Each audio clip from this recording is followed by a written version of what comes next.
এটা হলো কাঁকড়া ভাজা, এটা হলো অক্টোপাস, আর এটা সেই দেশি কোরাল মাছ বলে। আমরা এখন এটা খাবো সবাই আস্তে আস্তে আস্তে সবাই একটা খাওয়ার চেষ্টা করবো। তো আমাদের সাথে থাকুন, আর নিত্য নতুন ভিডিও পাইতে হলে আমাদের পেজটাকে ফলো করবেন।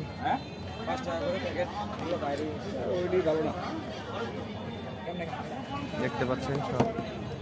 আচ্ছা, আজকে অক্টোপাস দিয়ে শুরু করি। দাঁড়া, আগে তুলে নেই, সেলফি তুলে নেই।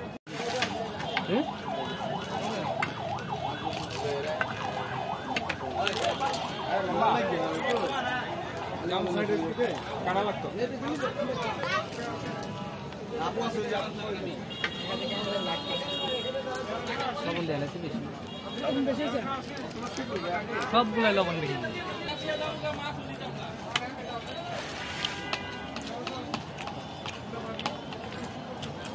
রুটি খালে খাও, অর্ডার দাও রুটি।